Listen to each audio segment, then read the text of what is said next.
And thank you for joining us this morning. In the verse that Marilyn just recited, there really, in listening, there are sort of two components. One is the component of sangha, of community, of practicing, going as a river together, being an organism, cultivating peace together. So that's one aspect I want to talk about this morning, the aspect of community, which not the first time we've talked about it, but I think day by day it becomes more essential and meaningful. And the other thing is the sort of last part of the verse. May we be free of the superiority complex, the inferiority complex, and the equality complex. And listening to that, I was struck, this is it. If we could rid human beings of their superiority, inferiority, and equality complex, most of the human problems that human beings cause for one another would disappear, right? It is only people who think they are superior to other people that can act in a way that causes suffering. And how are we superior? We're superior because we are, there's so many ways, you see. If you look at all the issues,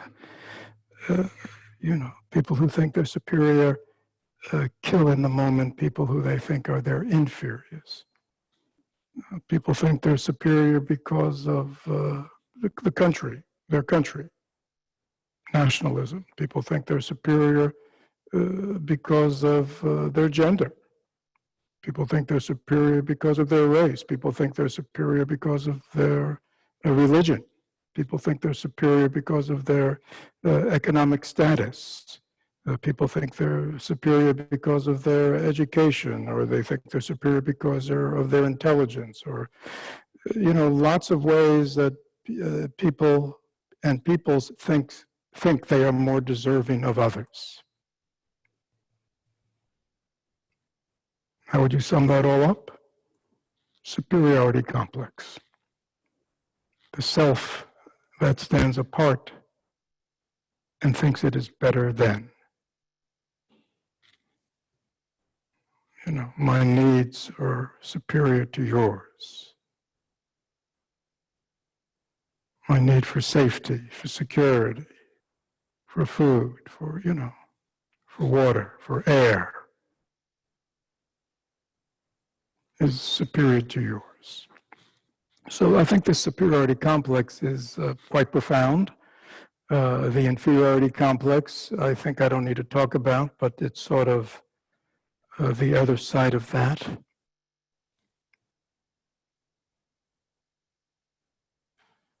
It is often the result of that.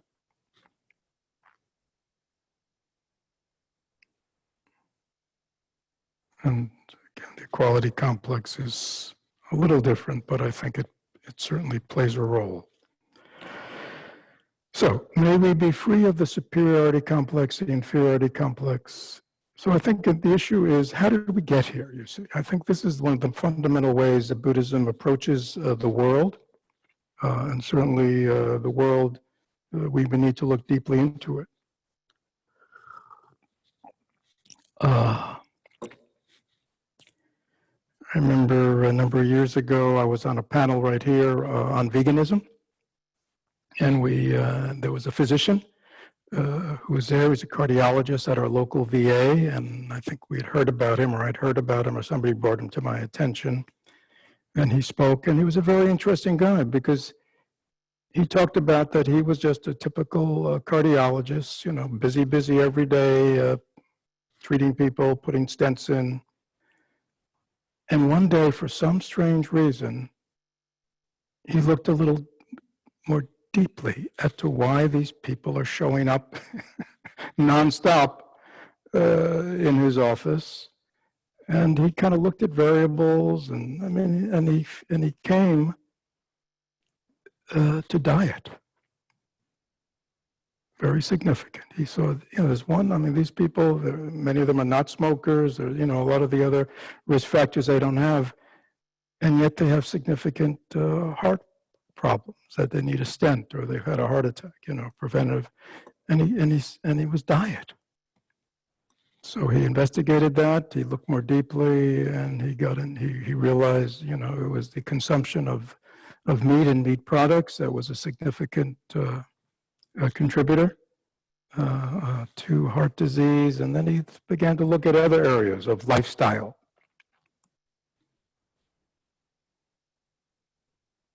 And we are like that, you see. We are all in the waiting room.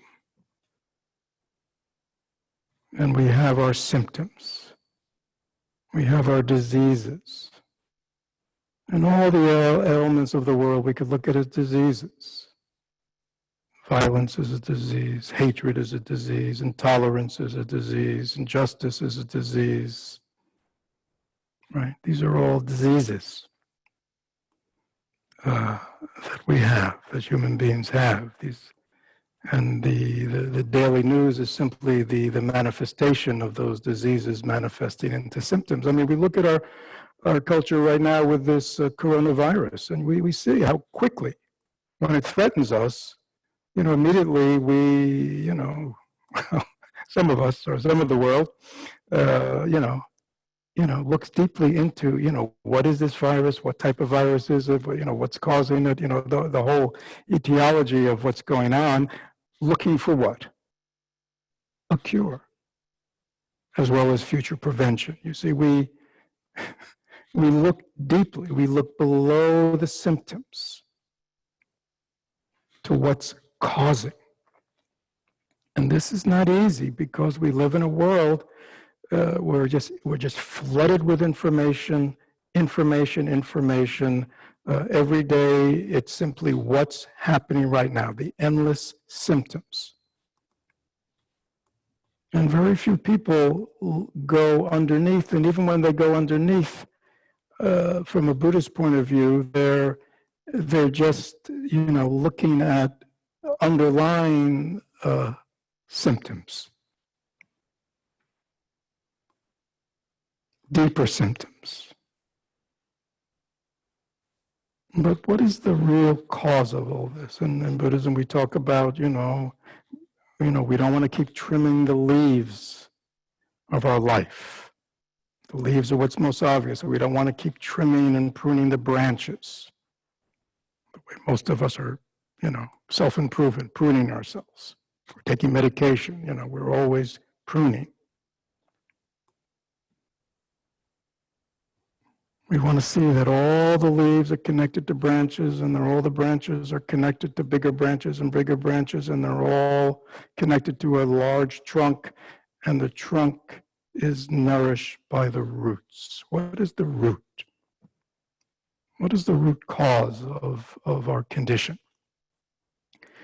Why have we ended up in the world where there is such pervasiveness of superiority, inferiority, and equality complexes? And again, for those who don't understand the equality complex, it's not the social equality, so it's something else, but I don't want to get into it today. So in the Buddhist tradition, psychological tradition, there are what's called the 12 links of interdependent origination. This is caused by this, which is caused by this, which is caused by this, which really addresses what I'm talking about. And it can be done working backwards from like the manifestation of what's going on in a very direct experience, or it can be begun at the other end. And I thought it'd be interesting if we began at the other end this morning, and I'll take some license with the traditional variation. So I invite everybody to close their eyes. Relax their minds.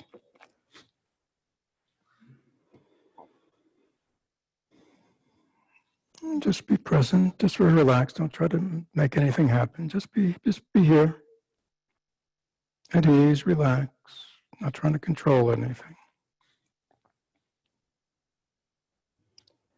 And let's take a little bit of an inward journey. All the way back.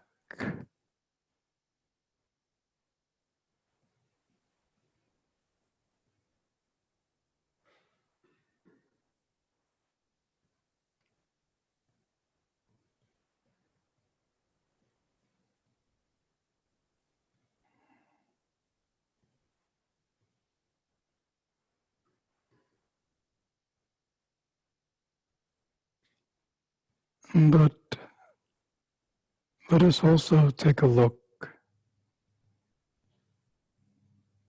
directly into our mind that is traveling back.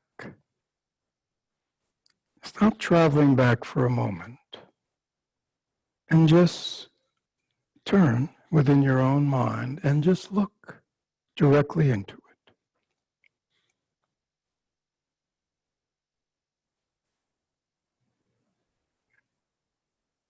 Usually when we think about our minds, many people think about thoughts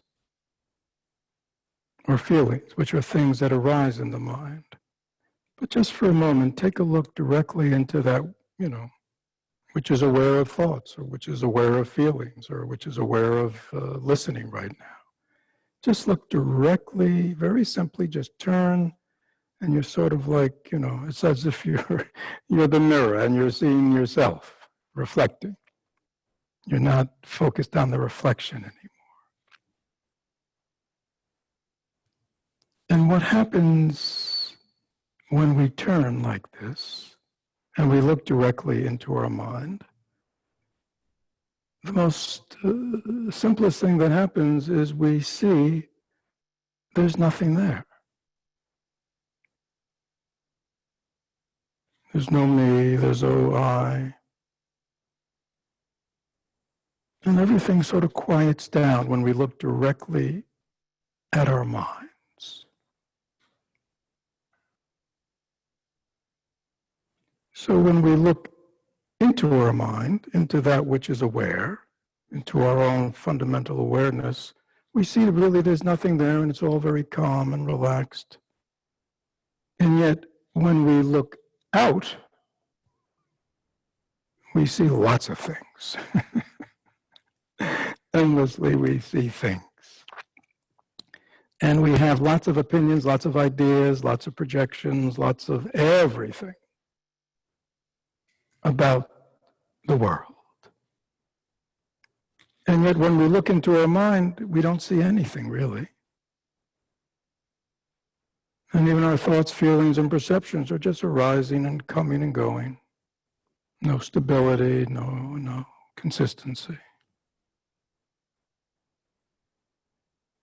And yet when we enter the world, we seem to have many hard and fast ideas, opinions, likes, dislikes, issues.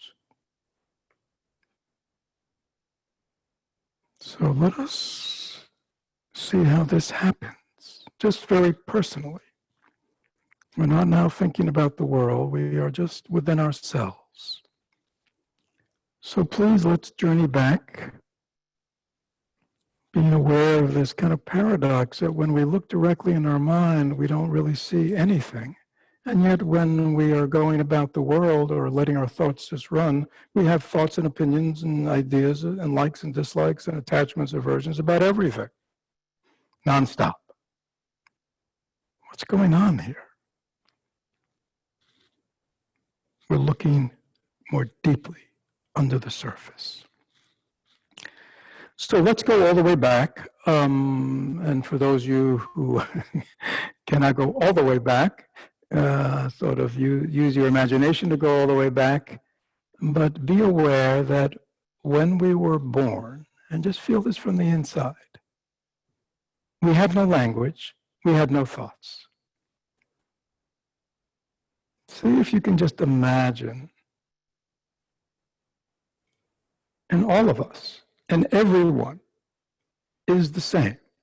Everyone, when they are born, They don't have thoughts, they don't have language, but they do have awareness.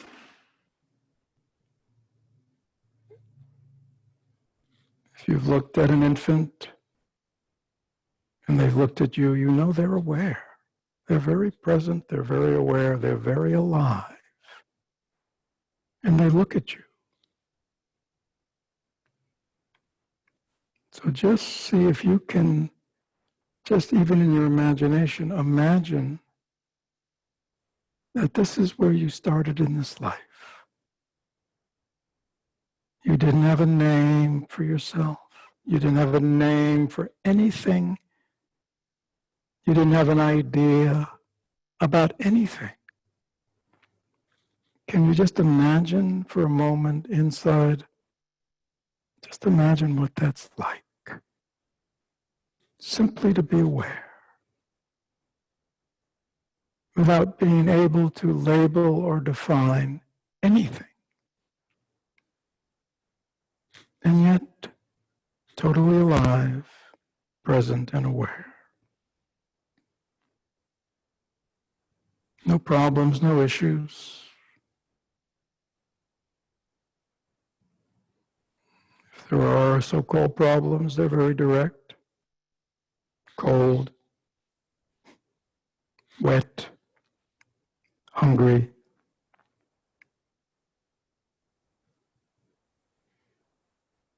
We know very clearly when we're comfortable and uncomfortable, but it's visceral, it's direct experience.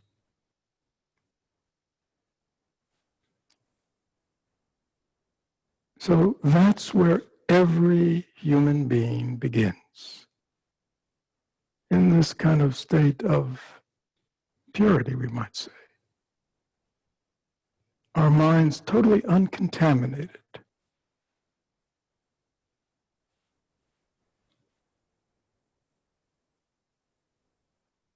And we're just aware, which implies a kind of openness and presence to all experience.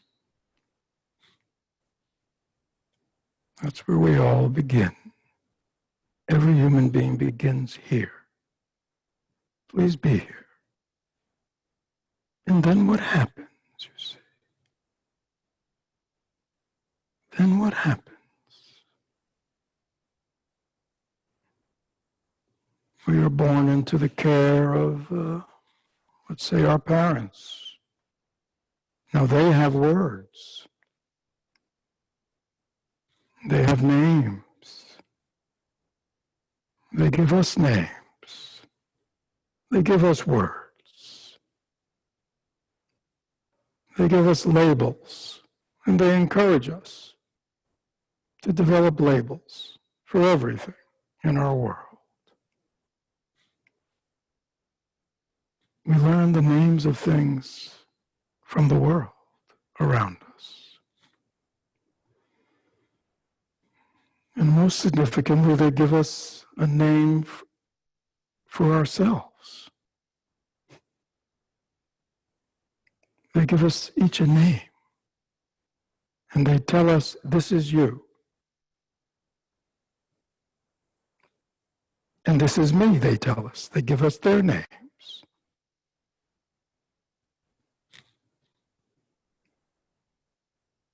And they kind of give us words of kind of ownership, like, this is your toy. This is mine. You're my child, I'm your mother, I'm your father. They begin to give a sense of kind of ownership.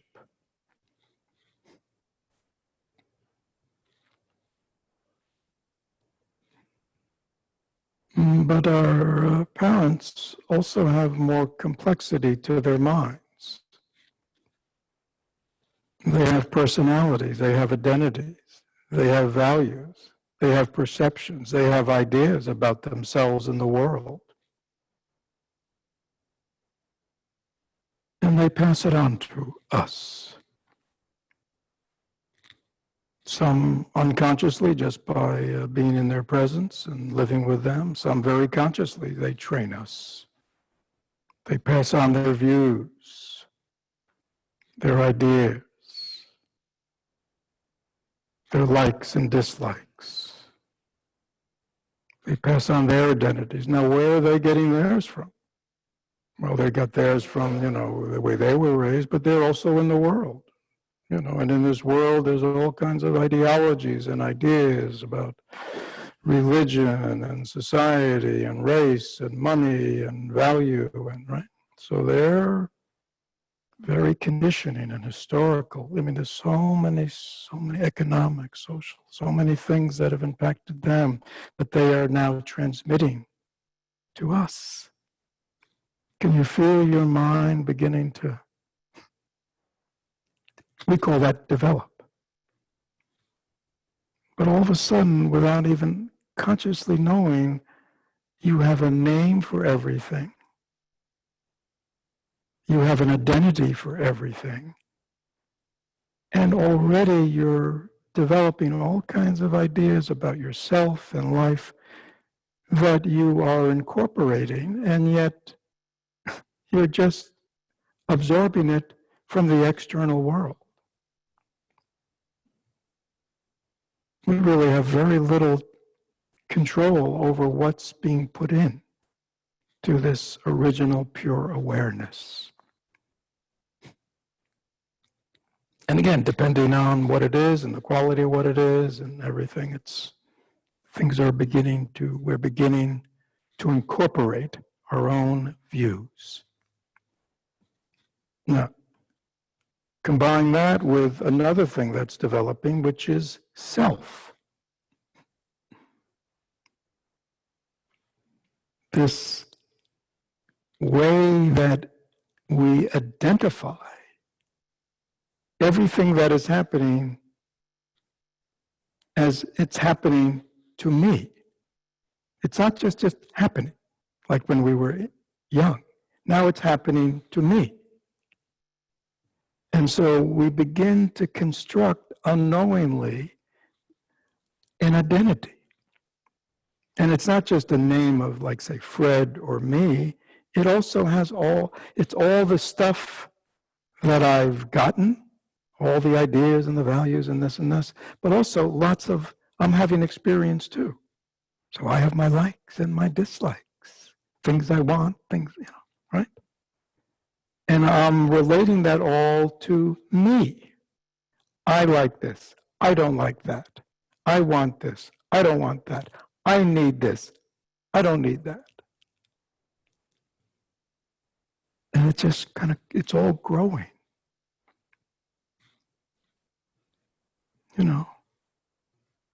We go to school. We encounter other kids and teachers, and we learn how to read, and now more.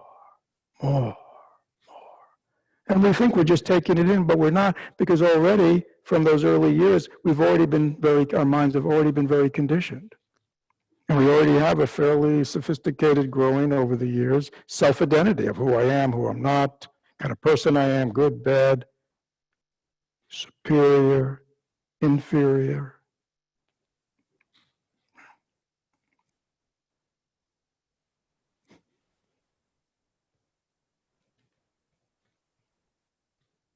And depending on how our self is developing and depending on how it's been constructed, we then develop this whole emotional life.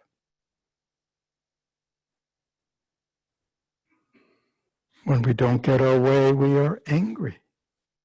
When we get our way, we're happy. When we lose something we value, we get sad.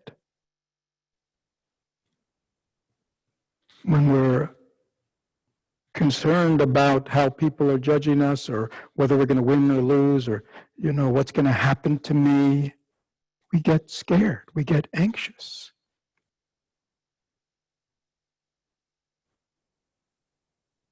We start comparing ourselves to others. And based on what? I mean, little babies don't compare themselves to others, do they?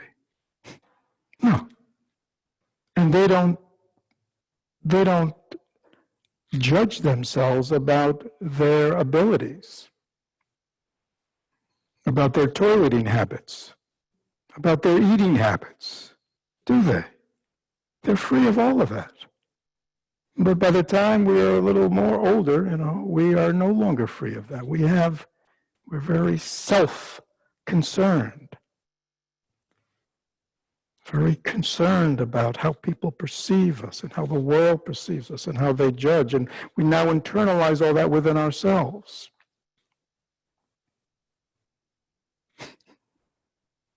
Right? And we are now interacting in the world totally based on our conditioning. And we don't know it. And everybody who's listening to me had a different experience.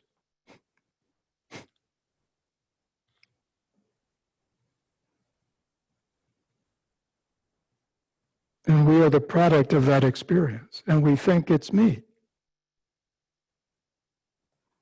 And then we go out into the world and we go to school, and we develop, and now we can vote. Now we can take stands. It's getting very dangerous now.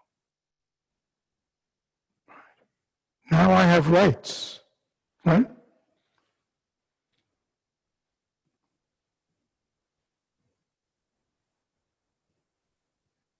So I am free now to act out in the world based on the way I see it.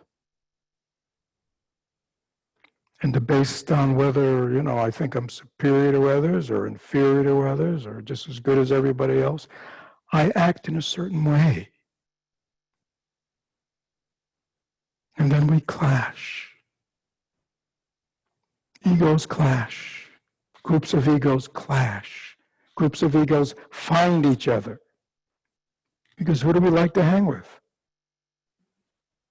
We like to hang with people like ourselves, right? And now with social media and all this kind of stuff, we're more able to really find each other much quickly. Sort of like the virus, there's always been pandemics and epidemics, but if you look at the history of them, they kind of went slowly. But now it's like, whew, right? What, in a month or two, it's all around the world. So not only in terms of, social media, the internet and all that, communications, but also in terms of, travel and trade and all that, we connect with each other. We interconnect with each other at a much deeper, faster level than ever before. And yet it's primarily around superficial things. And the virus just, even though it's toxic, it's a disease, it just spreads, right? Always looking for a suitable host. Just the way ideas and all this stuff just spreads. Okay? So now we have the world. And if you want to know about the world, just read your newspaper. Well, we don't read newspapers anymore. just do whatever you do. And there it is. And it's changing all the time. One month is this issue, next month is that issue. And because we can't keep all the issues, it's like we just go from one to the other, and then we find, gee, I thought we solved this one 50 years ago. I thought we settled this 100 years ago. Well, we didn't, did we? Because we were under this delusion that somehow laws and regulations and all this, which only regulate what is observable, which is actions of the body and speech, right? But the mind cannot be seen. The mind is not observable. And because we have thought that by regulating, legislating people's actions of body and speech, that we're really significantly changing anything from a Dharma point of view, we didn't. Because of the three, body, speech, and mind is the ruler. Mind is the chief. You know, feudal times when Buddhism developed, it would say mind is the king. And the speech and the body are just servants of the mind. So this is why, according to Buddhism, why, I mean, a doctor not knowing that there's a deeper cause of why people are showing up, it doesn't mean they, stop treating people, stop helping people, right? Oh, you're a smoker. Get out of here. Just because you have lung cancer, you know what I mean? Or you're a sugar addict. Get out of here. You're overweight. Get out of here. Right? You see what I'm saying? That would be cruel, wouldn't it? But if nobody ever stops to ask, what is the cause of what's going on? Why is there so much anxiety among young people? Why is there so much depression among young people? Why is being on medication normal? Right? Why is that? What's the cause of it? So it's very important.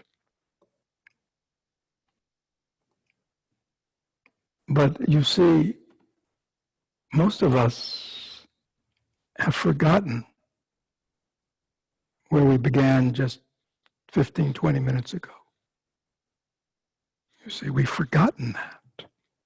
We've forgotten that within ourselves, and we've forgotten it for everybody else, those we agree with, those we disagree with. That everybody begins with a pure, natural mind. That is the root of everyone's mind. Now, in the Buddha's enlightenment, he was able to overcome his conditioning because he got to the root of his mind and he discovered that his pure, pristine awareness was still totally here, totally functioning, and the immediate experience of it was liberating. And all the delusions, he said, the house, the constructed house has fallen. That's what he said in his enlightenment. He said, the whole construction of self, the whole construction of all my thoughts and ideas about life fell to the ground. And I was left with this pristine, pure awareness that I now know is me.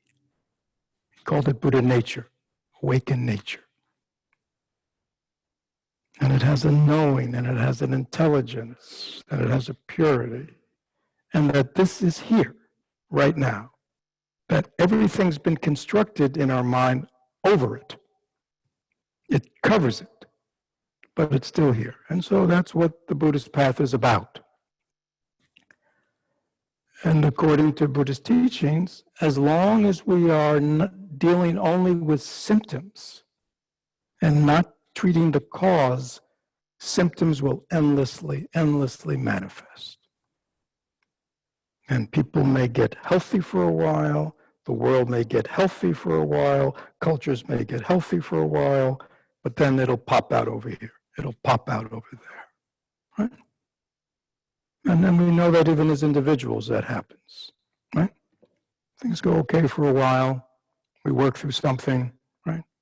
I mean, our society, we spend, a significant part of our population spends their life working through issues. And yet, they don't find there's ever an end to it. Right? Just endlessly new issues pop up. Just when we thought. Why is that? Because we're still in the constructed house, and we don't know it.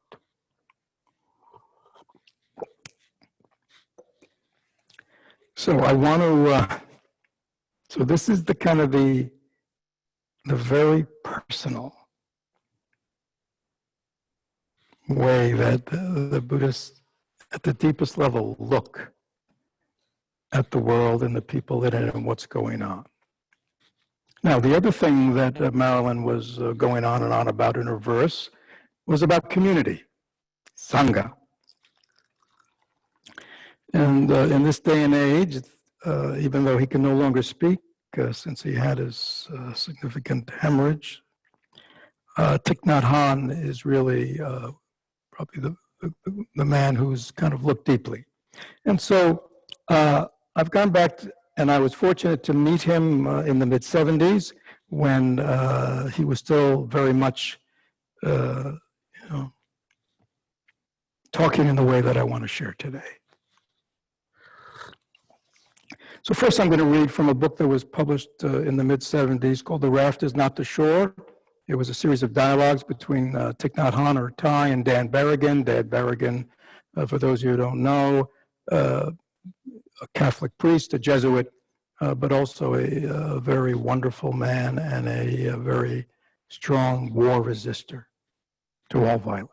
I mean, right from then, he was just a wonderful being and part of a whole community, including his brother, who was also a priest, who I'd also met. And they founded what they called communities of resistance, which were spiritual communities to primarily resist violence and war at the time. This was the 70s, remember the Vietnam War. And so they met, and they had like formal dialogues. And actually, the first time I met Thai in Paris, Dan Berrigan was there. They were in process of having their dialogues. So this is a book, The Raft is Not the Shore.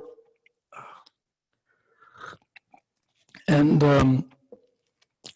so Berrigan had just talked about his communities of resistance, which were primarily Christian communities that had a very strong resistance to war. And then after Berrigan had talked about that, Thai said, I think it's a very meaningful term. And resistance at root, I think, must mean more than resistance against war. It is a resistance against all kinds of things that are like war. Because living in modern society, one feels that one cannot easily retain integrity and wholeness. One often feels that one has been robbed of one's humaneness, the capacity to truly be oneself. And a little further on he goes, there are so many things in modern life that can make you lose yourself. So perhaps first of all, resistance means opposition to being invaded, to being occupied, assaulted, and destroyed by the system. Now, please understand, when he talks about the system, he's not talking about like specific systems, like we talk about what? Capitalism or communism or fascism, or he's not talking about those kinds of systems. We'll find out what he's talking about. The purpose of resistance here is to seek the healing of yourself in order to be able to see clearly. This may sound as though this falls short of a positive, an act of resistance. Nevertheless, he says, it is the most basic.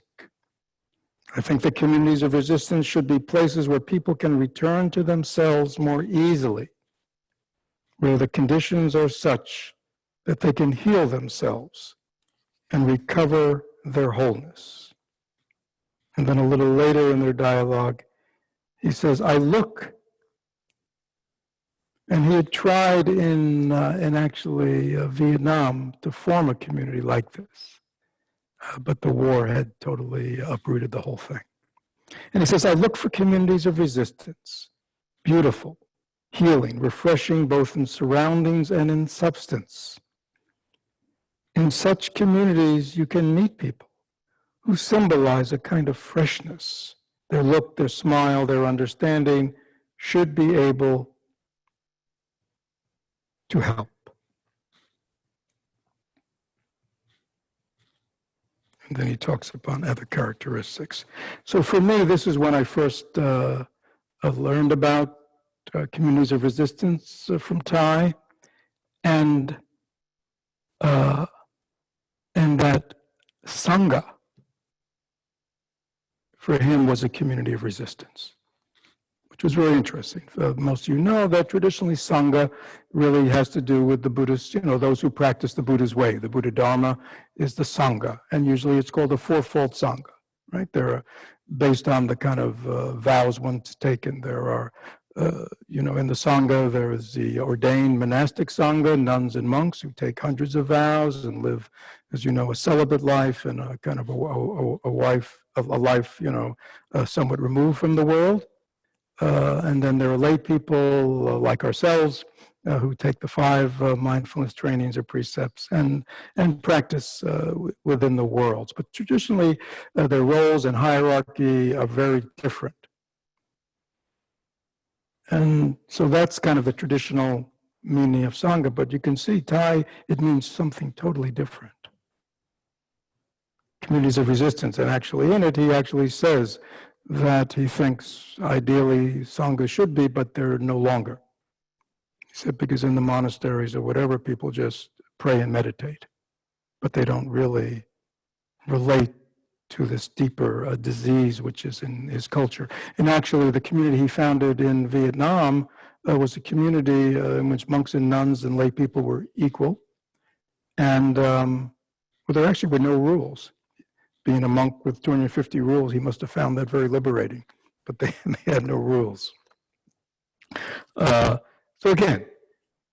I'm just showing that to see that Thich Nhat Hanh's view of sangha is more than just a community of practitioners, where it's often meant, people who come together to practice the Buddha Dharma, to learn the teachings, to learn the meditation techniques, and to practice together them. Right? That's kind of a traditional view of sangha. Thai sort is something else, because he looked very deeply into society and the problems of society and the materialism of society, right? How people are turned into commodities, how people are turned into economic units, and how people's aspirations in life is simply to accumulate things, have more, right? And so he saw that there was something going on in society, coming from a traditional society, having been born into a small village, etc. I think, when he began to encounter the 20th century, both, not only the culture of it, but also the war, the violence of it. Again, his response was to look deeply. And what can be done? And we know he was a war resistor to the war in Vietnam, but his most significant postulation of remedy was creating communities of resistance that resisted this empty, empty culture, junk culture, like junk food. It really gives no nurturance. It really isn't nurturing. It really isn't nourishing. How do we resist this junk culture that gives so much, and yet there's nothing of any worth in so much of what we consume, and that it's a place where people can come to heal and transform.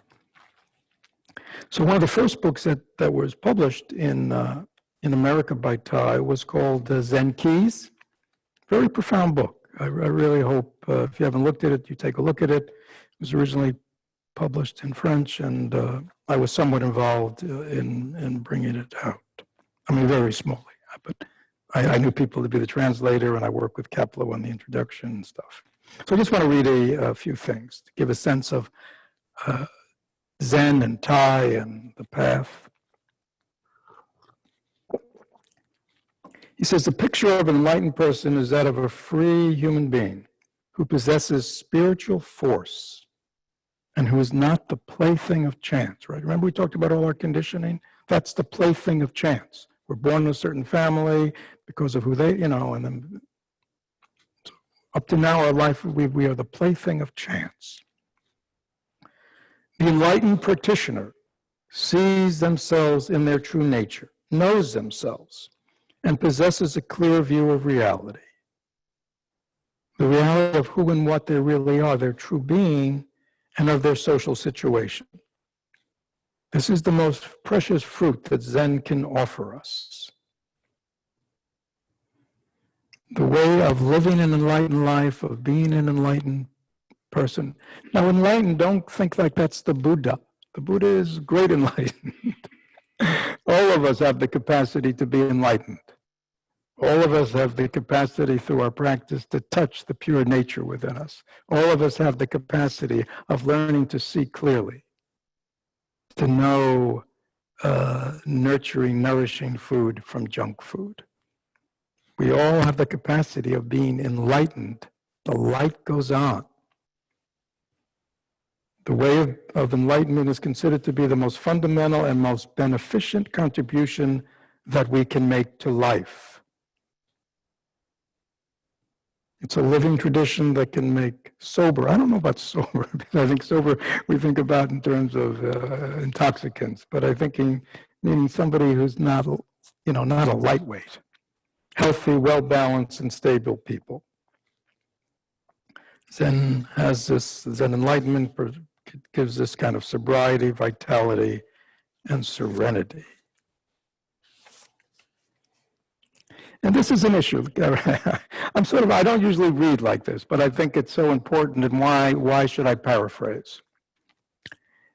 He says, the problem that faces us is the problem of awakening.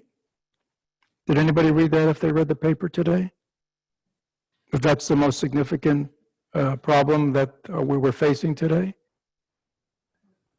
He says, the problem that faces us is the problem of awakening. What we lack is not an ideology or a doctrine to save the world, right? I mean, we've had ideologies and doctrines to save the world for thousands of years. What we lack is awareness of who and what we are and what our true situation in life is. And the reason we did this exercise earlier is to see how far we have gotten away from ourselves and who and what we really are, truly. And how we've all gotten lost in this conditioned, fabricated self with all the views and light, you know what I mean? That is, we have been the playthings, unwittingly and unknowingly, of our causes and conditions. Through this awakening, we will discover our human sovereignty. Our situation is that of a person who's mounted on a horse, and the horse does not wish to obey its master. Right? So we're just lost in our conditioning. The world is lost in its conditioning, lost in its historical forces, passed down from generation to generation. Right? And nobody just says, stop. No, nobody says stop. They say, do this, do this, do this. Think this. Don't think that, think this. But this is not our way. Our way is to stop and learn how to be present and learn how to look deeply so we can really understand both our personal situation as well as the situation of the world. So he says the way of salvation is therefore a new culture in which human nature can discover itself. I mean, anyhow, this is his last chapter of the book called The Regeneration of Man. And please forgive women, please forgive Ty, but that's the way, you may not believe it, but that's the way people used to talk. Even somebody as open as him. It was the language of the time. And then I think he says something which is very profound, especially in this age. And now we're seeing once again the development of social movements seeking change. And he says, as I've already written, what we need is not a doctrine, but an awakening that can restore our spiritual force. What made Mahatma Gandhi's struggle a great success was not a doctrine, not even the doctrine of nonviolence, but Gandhi himself. In our day, and this is in the 70s, a lot is written and read about the doctrine of nonviolence, and people everywhere are trying to apply it. But they cannot rediscover the vitality of the kind that Gandhi had. The reason for this is that the Gandhians, quote unquote, the Gandhians, do not possess the spiritual force of Gandhi. They have faith in his doctrine, but cannot set into motion a movement of great solidarity because none of them possess the spiritual force of a Gandhi. And therefore they cannot produce sufficient compassion, wisdom, and sacrifice. And he says, if we continue to be dragged along by the present machinery of producing and consuming, it will be difficult to build a spiritual force for ourselves.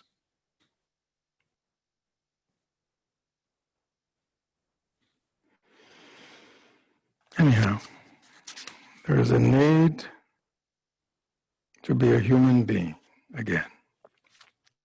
So that's Zen Keys, the Regeneration of Man. Again, for those of you who are familiar with the kind of popularized teachings these days, this is, I think you would acknowledge, this has a little different flavor, a little different force. And this is where he really comes from. And again, this came out of a man who looked deeply into life. Now, how do you gain the spiritual, that he says, the spiritual force of Gandhi? Well, Gandhi was a man of deep practice, right? He was very devoted to his Hindu teaching. He was very devoted to meditation, and he was very devoted to a certain lifestyle of simplicity and of sacrifice that gave him a kind of power, a kind of energy, right? And we have to understand, if we look at, even the movement for equality, if you look at people like Martin Luther King or Malcolm X or other people, they had a spiritual force, you see. It wasn't simply that they had ideas and doctrines. A lot of people had the same ideas of doctrines, but they had a spiritual force that came out of their spiritual life, that came out of their spiritual practice. And that's what we need. Where are we going to learn? And where are we going to practice? And where are we going to develop, each of us, that spiritual force within ourselves, and then can manifest it collectively in our society, if not in a community? Right? We can't do it by ourselves, can we? One, because we don't know the way, and two, because alone the forces these days are so powerful. The forces of materialism, the forces of just distraction and stimulation, the forces of junk culture are so strong, it's really hard as an individual to resist, isn't it? We need community, we need spiritual friends. So the last thing, and again, these are all wonderful topics. So this is a book called Friends on the Path. It's a compilation of different people, but mostly about Thai, from 2002. So this is in the 70s. This is Thai in the 60s and 70s. So this is 25 years later, more or less. And now he's what? Now he's a big shot, right? Then he wasn't a big shot. Now, by then he's a big shot. He's a spiritual figure. His books are selling hundreds of thousands. Many people look to him. He has great influence. He's the founder of communities and sanghas. So this is an article, well, it's probably a talk he gave called Spirituality in the 21st Century. And he writes, "It has been said that the 21st century will be a century of spirituality. I think it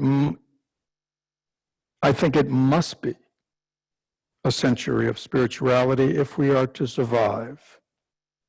There has been so much violence, so much suffering, so much despair, confusion, and fear. So it must be a century of spirituality or no century at all." And then he says again, so now we're coming to the present day. Spirituality is something we can cultivate. You know, and many things pass for spirituality these days, like reading spiritual books, lighting incense, you know, talking spiritual things, you know, doing spiritual practices, you know, we think we're spiritual. He says to be spiritual means to be solid, calm, and peaceful. This is his definition. To be spiritual means to be solid, calm, and peaceful, and to be able to look deeply inside and around us. So it doesn't mean just coming to sangha on Sunday and listening to a talk. It doesn't mean going to church or temple, right? Or the mosque. Or it doesn't, that's not spiritual. Spiritual is about how we are. It means having the capacity to handle our afflictions, our anger, craving, despair, discrimination. It is being able to see the nature of interbeing, interconnection between peoples, nations, races, and all forms of life. Spirituality is not a luxury anymore. We need to be spiritual in order to overcome the difficulties of our time. This was, 2000. So now we are what? 40 years later? No, not 40, what am I talking about? 20 years later. 20 years later, right? And all of a sudden we may look back in the year 2000 and go, wow.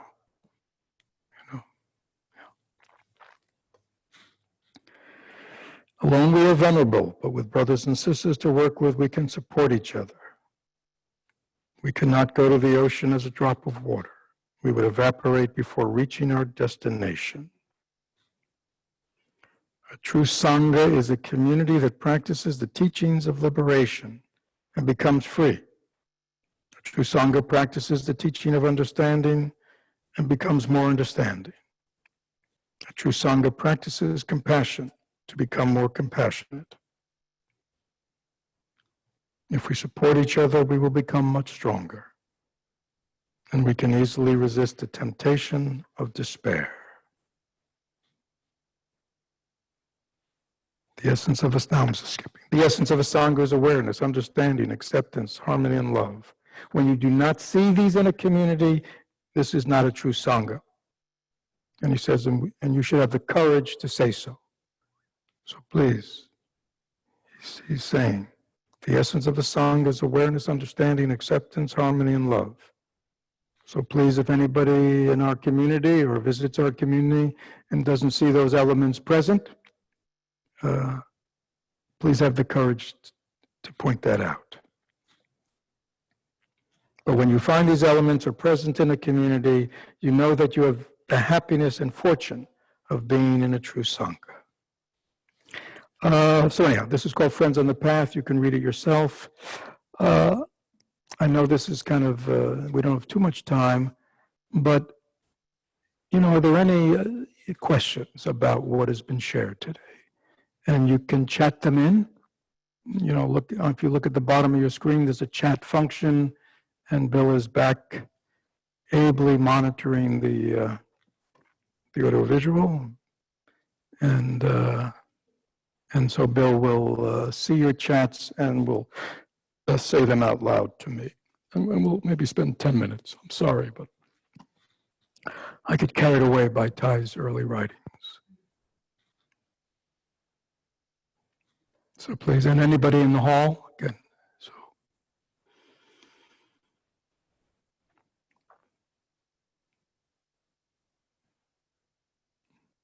if you have any questions about what been talked about or how to implement them, please chat them. Use the chat function to write them.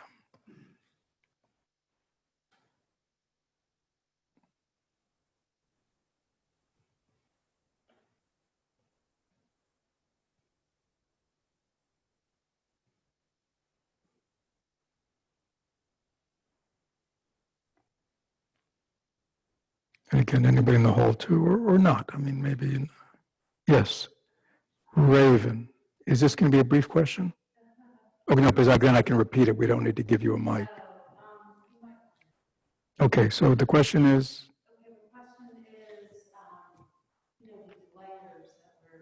Yes.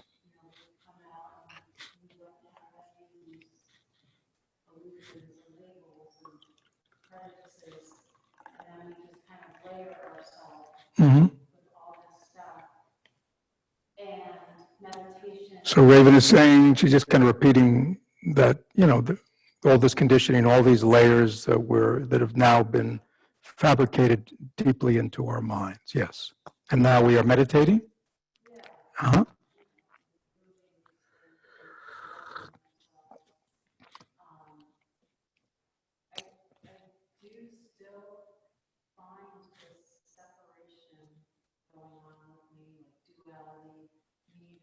Yeah. Mm-hmm.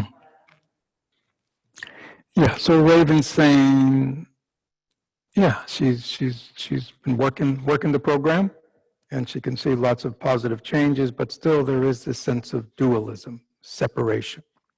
Yeah. I mean, that's that sense of self-identity, which is then allows us to feel separate from, is very deep. Infants don't have that. That's why they're so wonderful. They just open, it's all open, and there's no self, right? So that's there, but that's deep. Now, it's a process of purification. I mean, we are all, every one of us, are conditioned, which means we have views, we have ideas, we have biases. We cannot help it. That we were all born into this world. We've all, been exposed to this world. So, and our parents and our society. So, don't be surprised if you feel and react and respond in ways that even when you know better, still arise. Okay, it's a process of purification. It doesn't happen overnight. I mean, is that clear? But if you continue with the practice,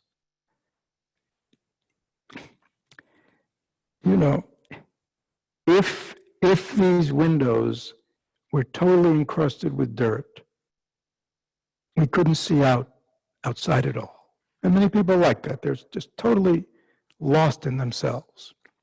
But through spiritual practice, meditative practice, and other ways, we begin to clean up the window of our own mind, right? So maybe, you're not, right? You can see out now. You can see more clearly. But the window still isn't clean. There's still distortion. Right? That's what you're talking about. Again, it's a process of purification. But the wonderful thing is, at least in Buddhism, that it's based on this original purity. It's not based on original sin. It's based on original purity. You know it's here. You have the Buddha's own enlightenment to attest to it, and thousands of years of teachers and masters and ordinary people, going through this process and saying, yeah, separation can be ended. It's just because it's not real. You see? The truth is we are interconnected. Right? The truth is we are co-responsible for each other. What you do affects me, what I do affects you, and the whole, I mean, that's not just a philosophical stance. It's actually the way it is. Who knows that? The virus knows that. The virus knows that. It knows we're all interconnected. It's just following our pathways of connections, right? Effortlessly. And especially if we don't wear masks and if we don't socially distance, it will even be more effortless, right?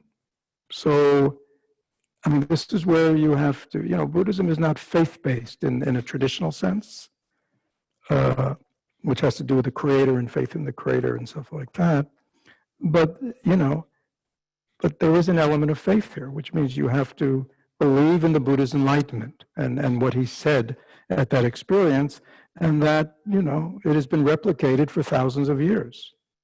And everyone says the same, right up to this modern time, right? And so, we can do things like we did today to give us a little sense. I mean, anybody can just look in their mind and see there's nothing there. Anybody can look directly in their awareness and see there's nothing there, right? But 2 minutes later, they'll be back in their conditioning and forget it. But if you practice over time, that purifies, okay? Anything else, Bill?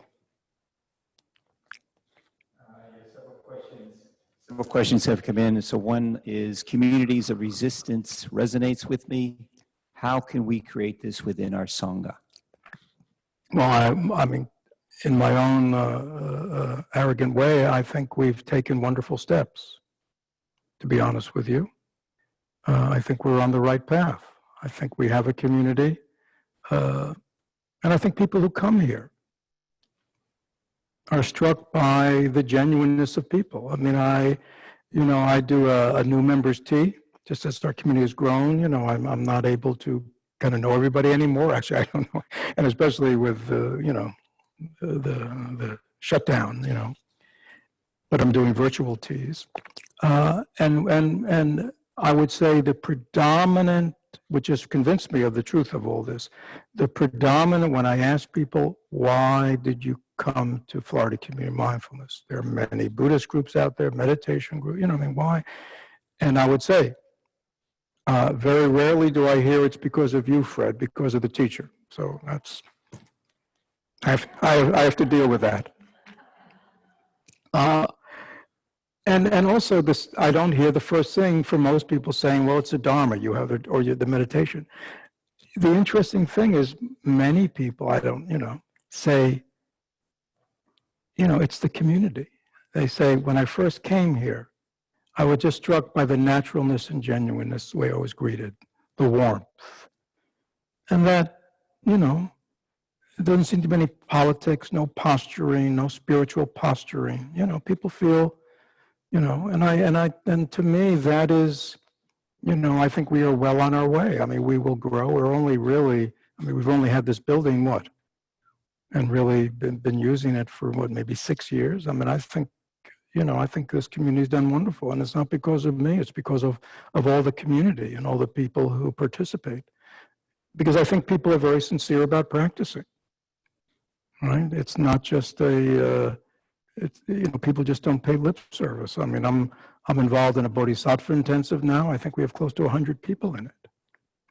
I'm giving a retreat later this week on patience, as an antidote to anger, and I think there are 80 or 90 people in it. I mean, so, people are practicing. And I think that's significant because only through practice a transformation occurs. Many people say, well, we got to get out there. No, we have to do what Thai says. We have to become something of value to the world.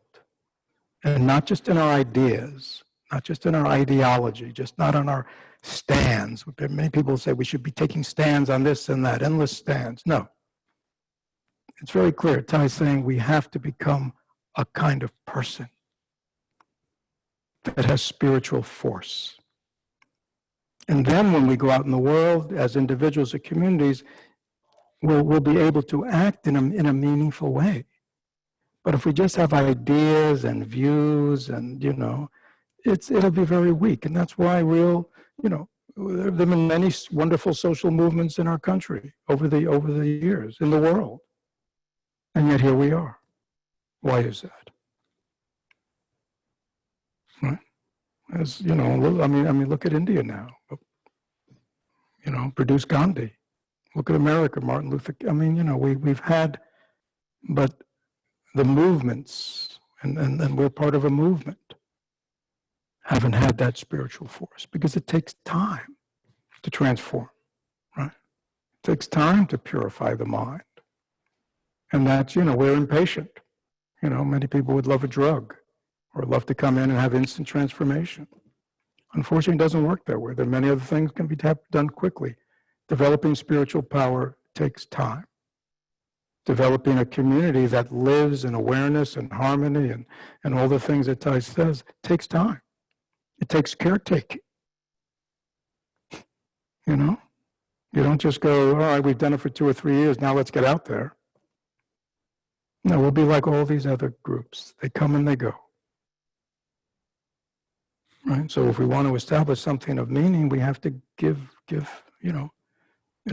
present to it in a very meaningful way. I don't know. I'm rambling, forgive me. Is that? It's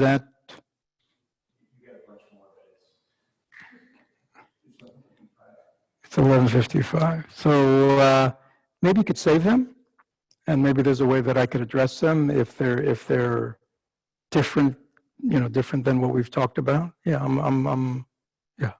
So maybe I could address them. We're starting to do these little videos. Everybody likes videos these days, so maybe I can just answer them and post it in Mindfulness Matters or something. If anybody's interested, who knows? Thank you, everyone.